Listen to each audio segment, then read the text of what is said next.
report from the Ebele Okeke Committee that was constituted to draft a white paper on the Amapepo Committee report on the new parastatals and agencies of government created between 2012 and 2021. Secretary to the Government of the Federation, Boss Mustafa, received a report described it as a demonstration of the federal government's commitment to repositioning the public service for effective service delivery. With the submission of the white paper report, it is expected that the SGF will now forward the recommendations of the white paper to the Federal Executive Council for approval before implementation. Mustafa had inaugurated the committee last month in Abuja and chaired by former head of service, which was given a 6-week time frame to submit its report. Submitting the report as the SGF office, Okeke said, carrying out the assignment, the committee considered current economic challenges and the requirement for government to utilize resources more efficiently to reduce cost of governance and others. She therefore recommended that it is important to engage in dialogue with National Assembly to generate an understanding to streamline the creation of new PACs. The committee said some of the recommendations can be considered low-hanging fruits that can be implemented immediately after approval of the white paper. Minister of Works and Housing, Babatunde Fashola, has declared the federal government readiness to effect steeper penalties on conveyance of excessive load on federal government highways across the country. Besides, the minister said the National Council of Works, the highest policy-making body on road infrastructure, will consider the reintroduction of weight bridge to reduce increasing damage on the nation's highway. At the 20th National Council of Works meeting in Kano State, Fashola declared the level of damage inflicted on highways by excessive haulage. Governor Abdullahi Ganduje of Kano State had earlier pledged total support for the introduction of weighbridge on highways, but advocated legislative backing on the enforcement of policy. Fashola insisted that government will no longer accept reckless abuse on roads built for specific carrying capacity, adding that the present administration will not succumb to threats by the operators of heavy vehicles who resort to cheap blackmail and mischievous sentiment over the planned weighbridge. The United Nations has urged Nigeria to raise its education budget from 7% to 20%. It believes the country may not achieve the global agenda for universal, inclusive, and equitable basic education for all school children by 2030 if the status quo remains. United Nations humanitarian coordinator in Nigeria, Mata Shiman, made the call at the launch of the report of the independent country-led evaluation of SDGs 3 and 4 in Nigeria by Vice President Yemi Osinbajo at the Presidential Villa, Abuja.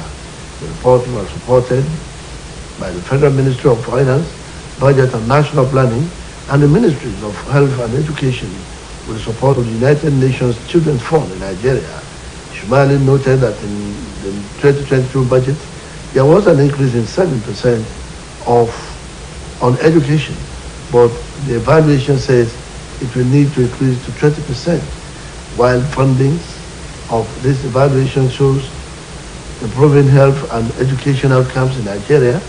The report also contains some worrying analysis. Professor Shibayo noted that increasing basic education financing up to 20% at all levels was crucial. The Vice President noted with the adoption of the agenda and the SDGs, Nigeria has set for itself a vision to end extreme poverty and safeguard the planet by the year 2030.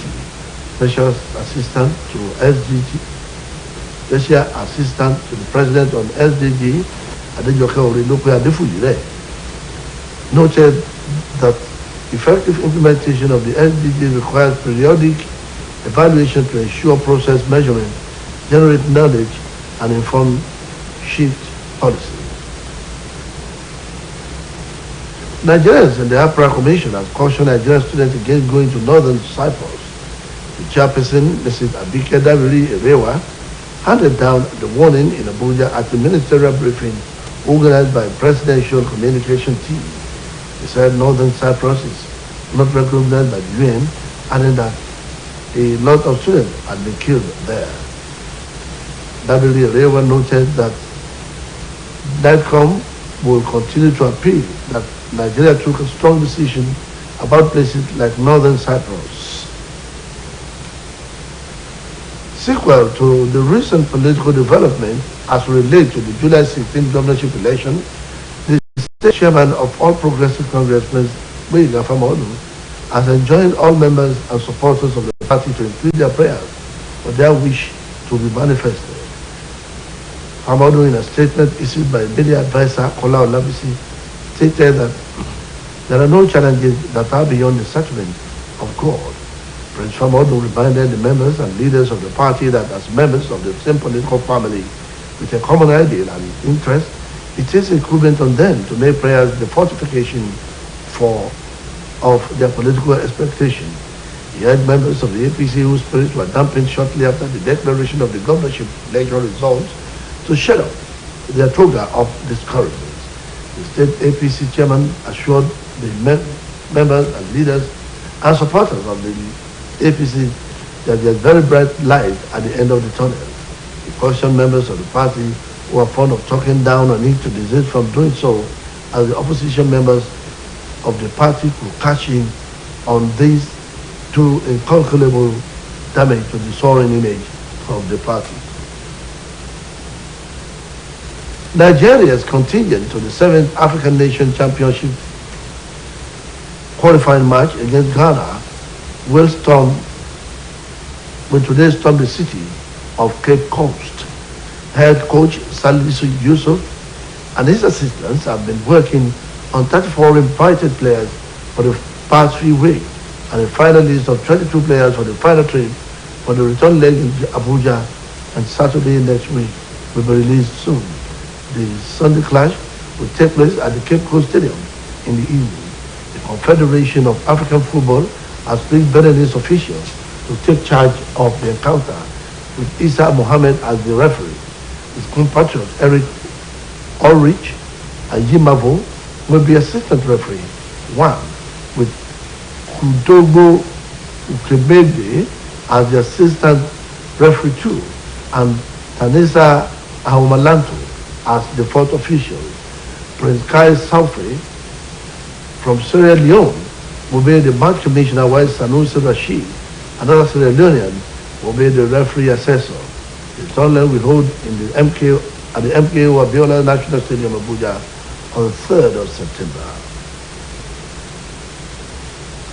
As anti-terrorism court Islamabad has granted interim bail to a Pakistan Tehreek Insaf chief and former Prime Minister Imran Khan in a case registered against him for his remarks against senior police officials and a female judge, Judge Raja Jawad Abbas, granted Khan bail until September 1 against a surety of 100,000 Pakistani rupees. At an additional session, Judge Tahir Abbas Supra granted Khan another interim bail until September 7 over an unlawful assembly charge against a surety of 4,000 Pakistani rupees. Reports say a hearing over contempt of court charge will take place next week. The cricketing icon turned politician has faced mounting legal challenges over the last few days, as the last week saw multiple cases filed against him, including one under anti-terrorism laws for threatening senior police officials and a female judge, as well as contempt of court and unlawful assembly.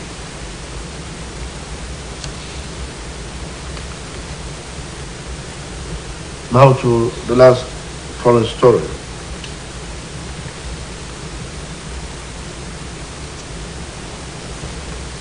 Relatives of the 10 Mexican miners trapped in a flooded quarry say that they have been told that search for the miners could take between 6 and 11 months. Recall that a tunnel was collapsed at the Pinabet mine, northern Kola State, triggering flooding as high water levels in shaft 60 meters deep are delaying rescue operation. Reports say 5 miners have managed to escape following the incident, but there has been no contact with their 10 trapped colleagues.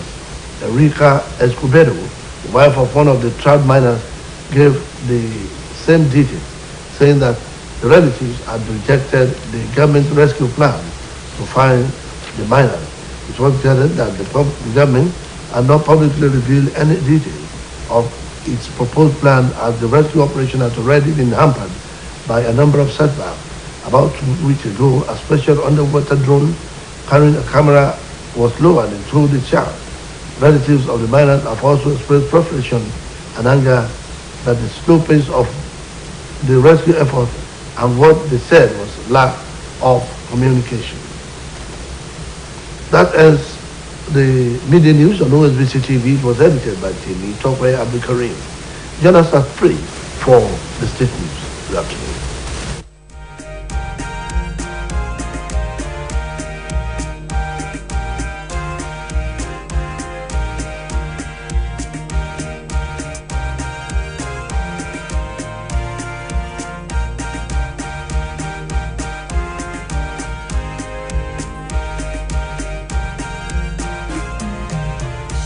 Pàdé ohun tí ó jẹ mí. Wọlá bàbá màmá tó bí mi sáyé. Látòní lọ Olúwa ṣàánú mi. Látòní lọ Olúwa ṣàánú mi. Látòní lọ Olúwa ṣàánú mi. Wọlá bàbá tí mo tara wọn jáde. Wọlá màmá tí mo tara wọn jáde.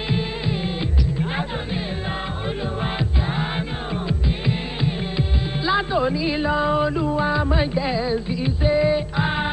Látòní lọ Olúwa má jẹ́ kí n sì sọ. Látòní lọ Olúwa má jẹ́ kí n sì wí o. Àwọn máa ń la ní, àwọn kó bá ní. Má jẹ́ ká kó bá mi kó ṣàánú mi. Má jẹ́ kí n fẹnu kọ́ kó ṣàánú mi. Wọlá bàbá màmá tó bí mi sáyé. Látòní lọ Olúwa ṣàánú mi. Látòní lọ Olúwa ṣàánú mi. Látòní lọ Olúwa ṣàánú mi. Wọlá bàbá tí mo tara wọn jáde. Wọlá màmá tí mo tara wọn jáde. Látòní lọ Olúwa ṣàánú mi. Látòní lọ Olúwa ṣàlékún oore. Látòní lọ Olúwa ṣàlékún owó. Látòní lọ Olúwa ṣàlékún ọlá. Látòní lọ Olúwa ṣàlékún dẹ̀ra. Látòní lọ ṣàgbéga lẹ́nu iṣẹ́ mi. Irú èyí wù ẹ́ bá ti ń tọrọ. Bàbá tó bí ọ̀sáyé wọn ò jọ ẹ́ lójú.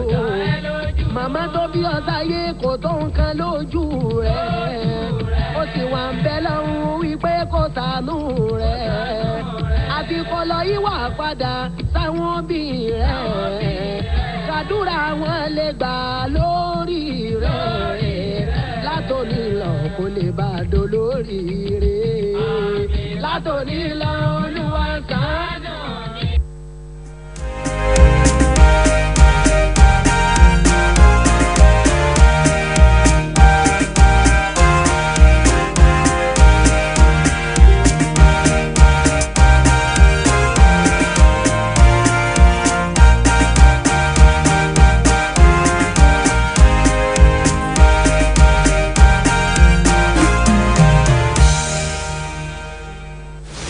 Ẹ̀ka sàn ìròyìn ọ̀jọ̀kànrí Olúwarántí Àjọyọ̀ oníròyìn.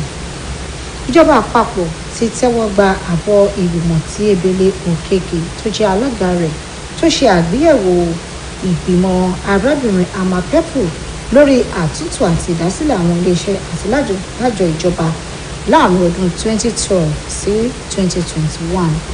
nígbà tó ń tẹ́wọ́ àbọ̀ ìwádìí ìgbìmọ̀ náà akọ̀wé ìjọba àpapọ̀ ọ̀gbẹ́ni Boss Mustapha ṣàpèjúwe akitiyan ìjọba gẹ́gẹ́ bí ara ọ̀nà láti ṣàtúntò ẹ̀ka iṣẹ́ ọba káwọn iṣẹ́ tí wọ́n ń ṣe wà túbọ̀ yíyanyan sí i.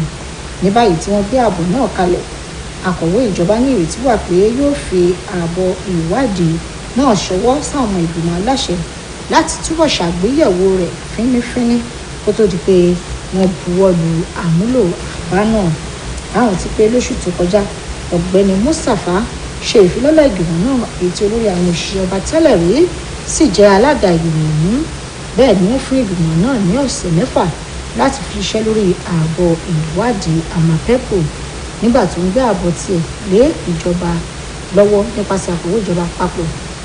Arábìnrin Okeke sọ pé lára iṣẹ́ tí ìgbìmọ̀ náà ṣe nípa àgbéyẹ̀wò ọ̀hún ni ipò tí ètò ọrọ̀ ajé wà, ìpèníjà tí ìjọba ń kojú pẹ̀lú àfikún pé ó ṣe pàtàkì láti ṣàmúlò ọrọ̀ tí elédùn àfijíǹkì orílẹ̀-èdè yìí dáadáa lọ́nà tí àdínkù yóò fi bá owó tí ìjọba àpapọ̀ tí ó gbé kalẹ̀.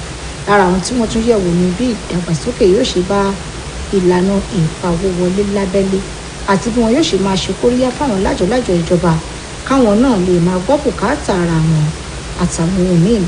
Arábìnrin Okeke ní púpọ̀ àwọn lájọ̀lájọ̀ tí wọ́n ń dá sílẹ̀ pàtàkì lẹ́ka ètò ẹ̀kọ́ àti ètò ìlera òun ló wà ní ìbámu pẹ̀lú òfin tí ilé aṣòfin àpapọ̀ ìlú buwọ́lù.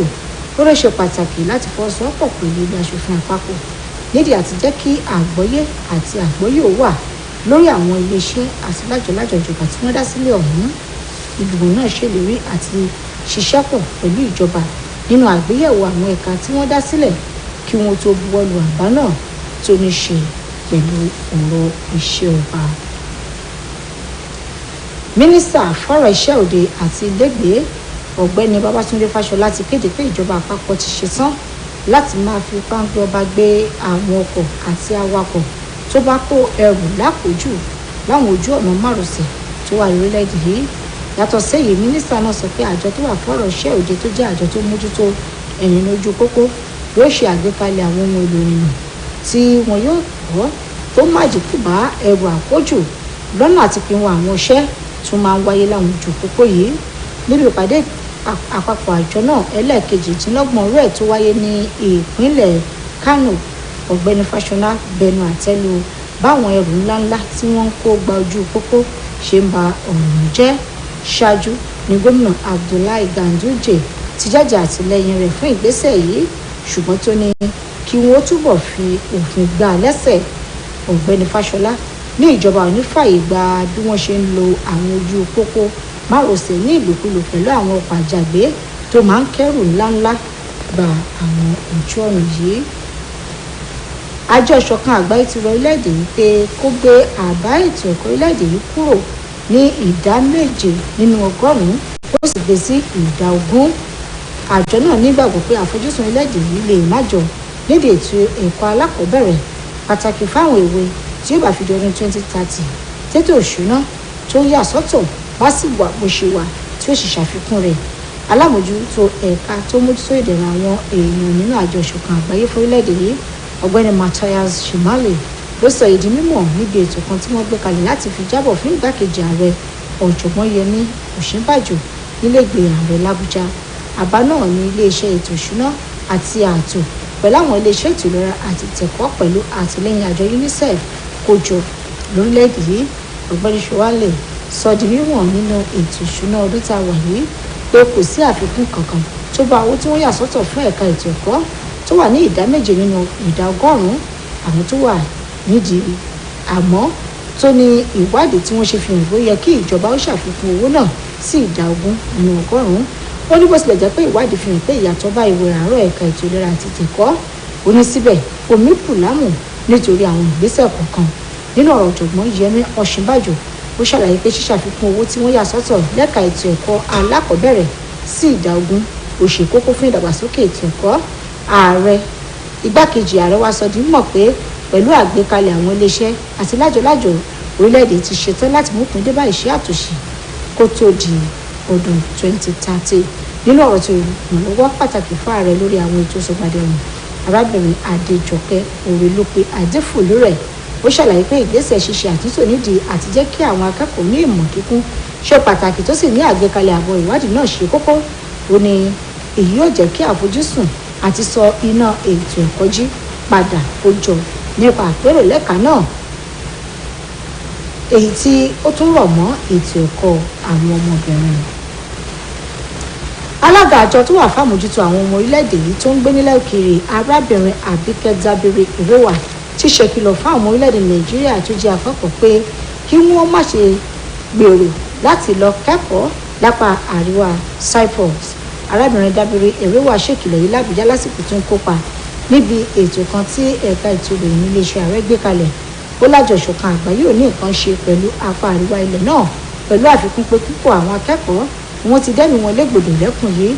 Arábìnrin Dábíré Ìrẹ́wà wá ní àjọ tó ń jẹ́ alága fún yóò tẹ̀síwájú láti máa pàrọwà sí àwọn èèyàn ilẹ̀ pé kí wọ́n má ṣe gbé ìgbésẹ̀ láti lọ sí apá àríwá Cyprus nítorí ewu tó rọ̀ mọ́. Torí ọ̀kun òjọ̀kan ọ̀rọ̀ òṣèlú tó ń ṣúyọ lẹ́yìn ìdìbò gómìnà tó wáyé ní ìpínlẹ̀ Ọ̀ṣun lọ́jọ́ 16 oṣù kejì ọdún yìí, alága ẹgbẹ́ òṣèlú All Progressives Congress ní ìpínlẹ̀ Ọ̀ṣun ọmọọba Gbóyèga Fámọ̀ọ́dún ti rọ àwọn ọmọ ẹgbẹ́ àti àwọn alátìlẹyìn ẹgbẹ́ náà lápapọ̀ pé kí wọ́n kún fún àdúrà kí èròǹgbà wọn lè wá sí ìmúṣẹ. Àtẹ̀jáde tí olùrànlọ́wọ́ rẹ̀ fi tó ìròyìn ọ̀gbẹ́ni Kọ́lá Ọlábísí fi síta sọ pé kò sí ìpèníjà tó kọjá àdúrà. Ọmọọba Fámọ̀ọ́dún mú wá sí ìrántí pé gẹ́gẹ́ bí ọmọ ẹgbẹ́ àti àwọn aṣáájú ẹgbẹ́ òṣèlú kan náà ó ṣe pàtàkì láti kún fún àdúrà fún ìṣọ̀kan ẹgbẹ́ òṣèlú APC.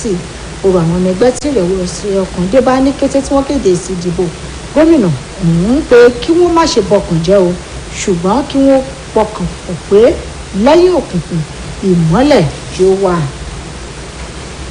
Lórí ìròyìn eré ìdárayá lónìí nípa agbábọ́ọ̀lù ilẹ̀ yìí yóò gúnlẹ̀ sí Cape Coast lórílẹ̀‐èdè Ghana fún ti ìdíje kòmẹ́sì ó yọ láti kógojá fún ìdíje ife ẹ̀yẹ ilẹ̀ Áfíríkà ẹlẹ́ẹ̀kejì rẹ̀. Olùkọ́ ikọ̀ agbábọ́ọ̀lù ilẹ̀ yìí lábẹ́lé Salisu Yusuf àtàwọn èèyàn rẹ̀ ló ti ń ṣiṣẹ́ tọ̀sán-tòru lórí àwọn agbábọ́ọ̀lù bíi 24 tí wọ́n jẹ́ agbábọ́ọ̀lù lábẹ́lé láti bí ọ̀sẹ̀ mélòó kan sẹ́yìn, àmọ́ tí wọ́n padà sí àwọn 22 fún ìdíje náà. Nígbà tí abala kejì ìfẹsẹ̀wọnsẹ̀ wọn yóò wáyé ní ọjọ́ Sátidé òpin ọ̀sẹ̀ tó ń bọ̀ l'Àbújá.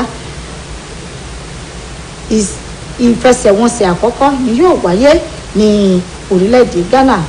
Àjọ CAF sì ti ránṣẹ́ sí àwọn atọ́kùn ìdíje láti Benin Republic pé kí wọ́n darí ìdíje náà, níbi tí Issa Mohammed yóò ti jẹ́ atọ́kùn àkọ́kọ́.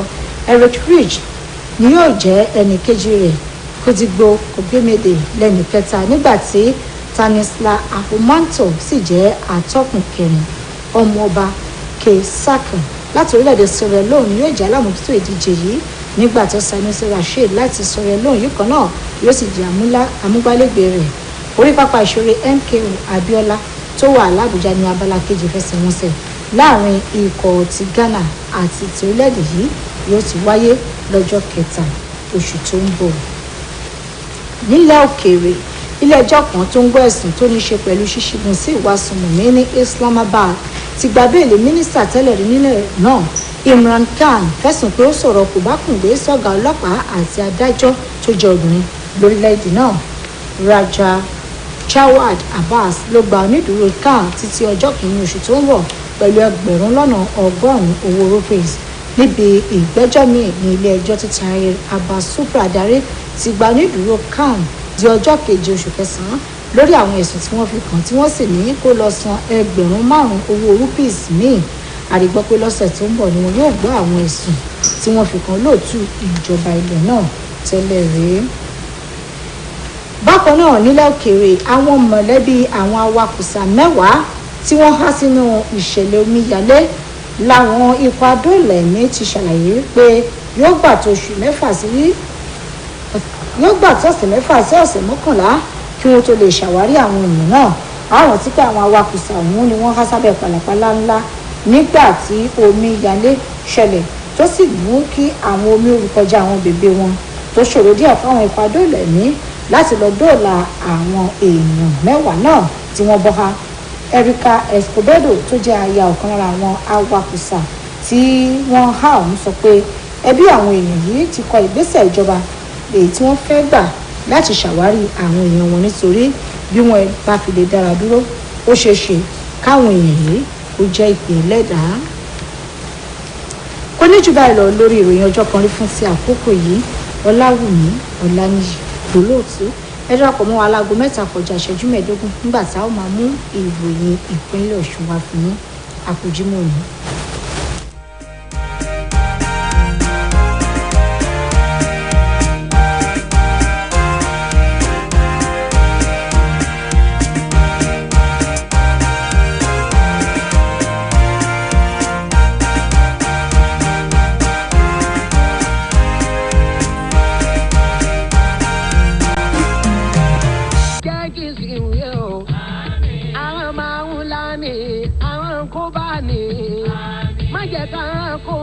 Kó ṣàánú mi, má jẹ́ kí n fẹnu kò kó ṣàánú mi, wàlá bàbá màmá tó bí mi sáyé, látòní lọ Olúwa ṣàánú mi, látòní lọ Olúwa ṣàánú mi, látòní lọ.